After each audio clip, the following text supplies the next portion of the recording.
If you're finding yourself giving away constant free advice, free strategy, free support, ideas, explanations, emotional support, then I need you to hear this. The problem is possibly not that you're just too generous. It may not be the case that you need to be tougher, colder, or less available. Perhaps the real reason you keep giving too much away for free is that your lead generation is unclear. And when lead generation is unclear, free value quietly becomes the thing you use to create a sense of movement. You give more because you hope it builds trust. You explain more in the hope it creates clarity. You answer more questions because you hope the right person might eventually step up and declare themselves ready. You share more insight because you hope people will finally see the value in your offer. But underneath all of that, you may be trying to nurture and turn uncertain attention into actual opportunity. And that is exhausting. Now, inside AI Alchemy this month, I'm talking about boundaries, capacity, and sustainable growth. And the line underneath all of that is that growth that costs your health is not success. Now, this matters because overgiving is one of the quietest ways that women drain themselves in business. It doesn't often look particularly dramatic from the outside. In fact, it can look helpful, generous, professional, can look like good client care, adding value. But behind the scenes, it feels or it can feel very different. It can feel like answering one more quick question when you already know the question is not really quick. It can feel like typing out a detailed reply at night because you don't want to be rude. It can feel like helping someone think through their problem only for them to then poof, disappear once they've enough clarity to carry on alone. It can feel like your best ideas are hiding in someone's DMs, comments, voice notes, emails, and informal chats, then wondering why people are taking the thinking but not next step. And that's where generosity starts to turn into resentment. And that does happen and it will. And it's not because you don't care, but it's because giving is no longer clean. It's not a fair energy exchange. There's a difference between generosity and overgiving. Generosity is chosen, overgiving is driven from pressure. Generosity feels spacious, but overgiving feels like you're trying desperately to keep something alive. Generosity comes from overflow, whereas overgiving comes from uncertainty. And that distinction really matters. Because if women are often told to give more, give before you ask. Nurture your audience, show your expertise, build trust, educate people, serve generously. And yes, there's truth in all of that. I'm not against free content. I'm not against being helpful and I'm not against teaching. But free value becomes the problem when it starts replacing lead clarity. When it becomes the thing you do because you don't know who the right people are. When it becomes the thing you do because you're trying to warm up people who were never a good fit.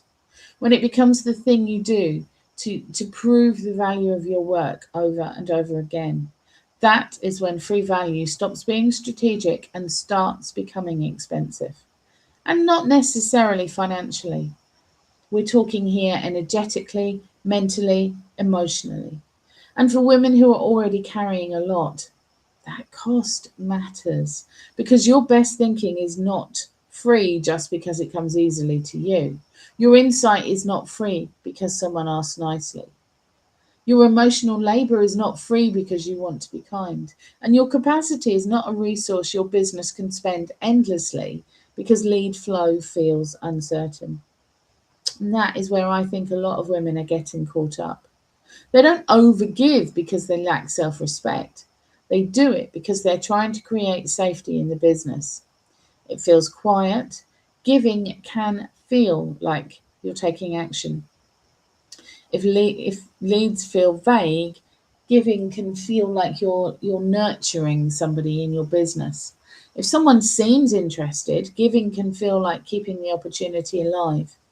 but often it doesn't solve the real root of the problem.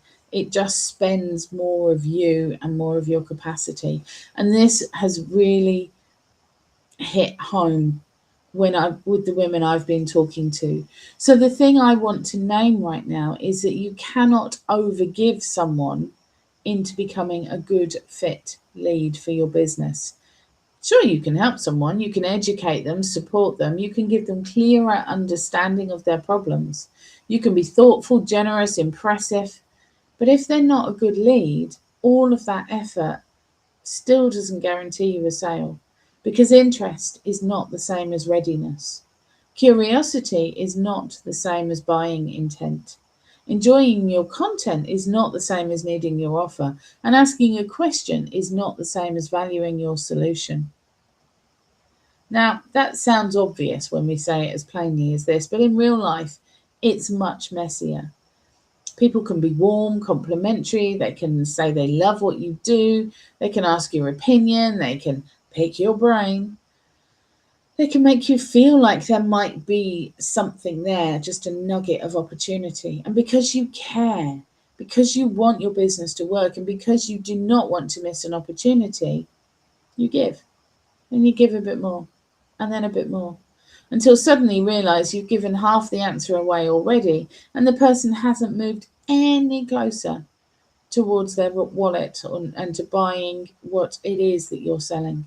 And that's not always because they're taking advantage. Sometimes they're just not ready. Sometimes they don't have the budget. Sometimes the problem isn't urgent enough.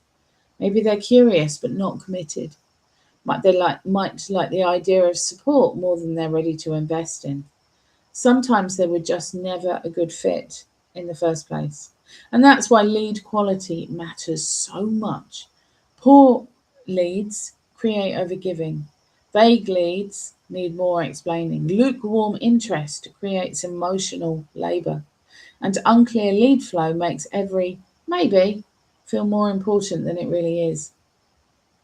Now, if you don't know where the next good fit lead is coming from, it's much harder to let go of the wrong ones. And that is one of the most important truths that you're going to get out of this conversation.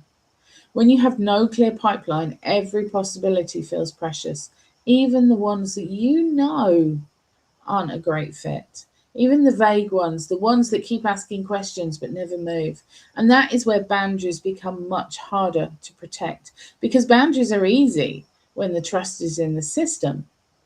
It's easy to say no to poor fit opportunity when you believe better fit opportunities are existing. It's easy to stop giving free advice when you have a clearer route to people who actually value the work that you do.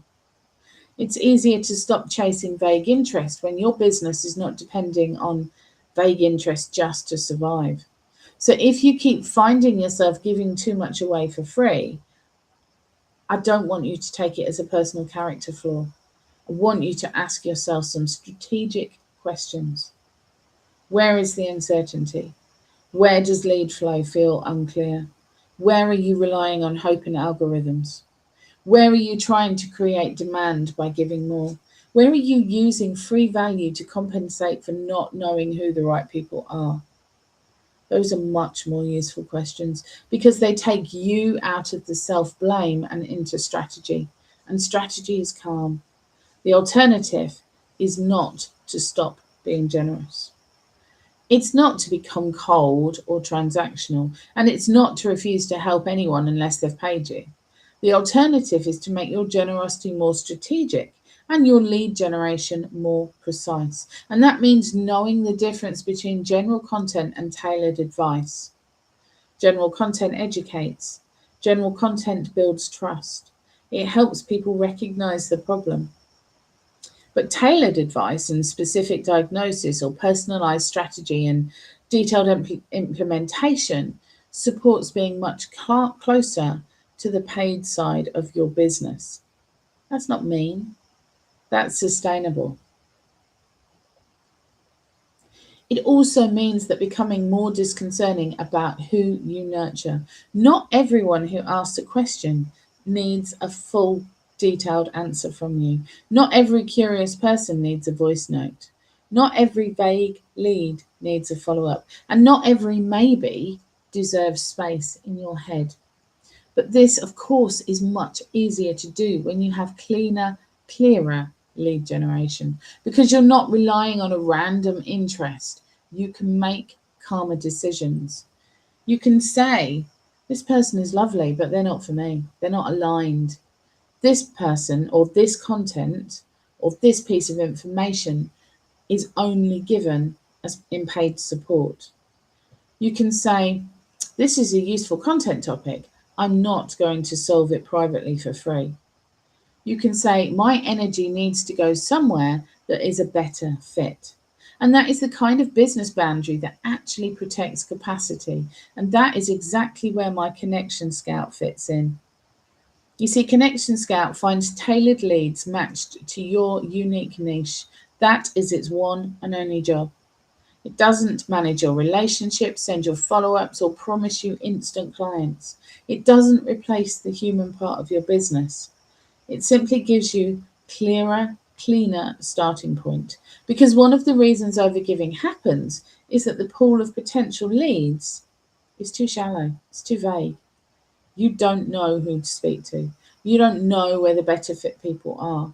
You're relying on whoever happens to see your content or reply to a post, comment, or something that just happens to wander into your DMs. And when that is the starting point, it's very easy to treat every interaction as more important than it really is. Connection Scout is designed to reduce some of the guesswork. It helps identify people who are more aligned with your niche because it's defined by you. So you can stop trying to make everyone relevant. And that matters because better fit leads don't just support sales. They protect your energy. They reduce the temptation to over-explain and to stop chasing vague interest. It gives your content a clearer direction and a place to aim for, and your business development is less dependent on hope. It gives you a more focused place to begin. So if you take one piece of advice from this video, then let it be this. Free advice is not lead generation strategy. You do not need to keep giving everything away in the hope that the right people will eventually appear in your reality. You need a clearer route to better fit leads. You need boundaries that protect your thinking. You need business growth that respects your capacity. If this has made you realize you're giving away too much, start by asking yourself this. Am I being generous, or am I trying to create leads from uncertainty? That question can change the way you use your energy. And if you want to start finding support for tailored leads matched to your unique niche, you'll find the details for Connection Scout below this video, because your best thinking deserves better than being scattered across people who were never ready or worthy to receive it.